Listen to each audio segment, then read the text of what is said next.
In focus now, Congresswoman Cammack, Homeland Security Subcommittee of FEMA. She knows how to handle a disaster, and we've got one.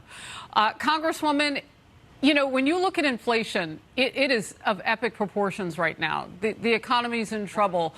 And when you hear Dems on the other side, like the top of the food chain, Nancy Pelosi, Speaker of the House, say, let's just change the subject, it feels like an emergency.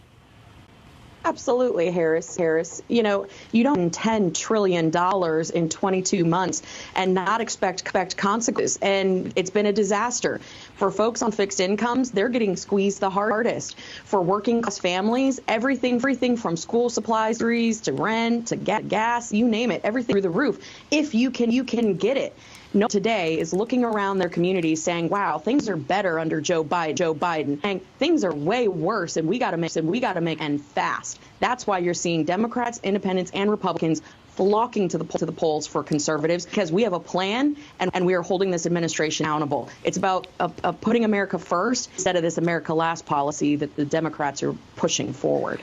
So, Congresswoman, I just want to make it clear, and for everybody, there's a little glitch with your microphone, but we're going to push on through because we certainly can hear and understand you. Part of what Democrats are saying is they don't know what your plan is. Although you've rolled it out, the minority leader, McCarthy, has rolled it out, its commitment to America. But just real simple, how do you address inflation the day after what's predicted to be a red wave?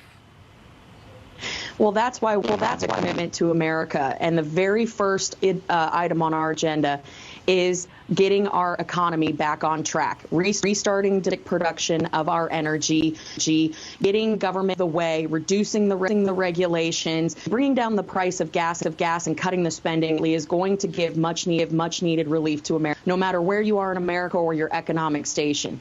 That's the first order of business. The fact that we have that plan and it's to cut spending instead of increase spending, that's the opposite of what the Democrats do. Heck, they couldn't even give us budget.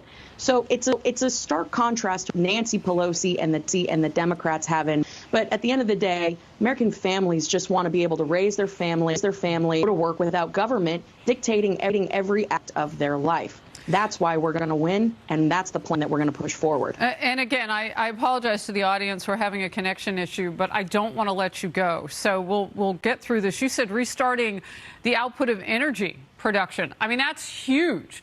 That works us our way back to energy independent, which would take some relief at the pump almost immediately if we could be putting energy out for ourselves. And then, of course, to cut the spending, that'll at least for the most part immediately rebound a little bit our spending value, although we've lost more than a month's worth of value in how we pay for things with the dollar. Yeah. Just real quickly, I want to get to this. Democrats shooting inside their own tent right now. Here's Democrat Senate candidate Tim Ryan about, well, moving forward to November 8th. Let's watch. There was a national Democratic consultant, high-level consultant, that said, we can't play in places like Ohio. We got to go to the states that have more college-educated people. That me off. That is an absolute slap in the face to everyone who's out there busting their ass who just may not have a college degree. Then I will not let the Democratic Party turn into a party where you have to go get a college degree as a passport to get into the party. That's bull. Oh, my goodness. Oh, my goodness. I had to clean up the one little piece of quote that I chose to read this hour and explain to the viewers that they are full on potty mouth right now.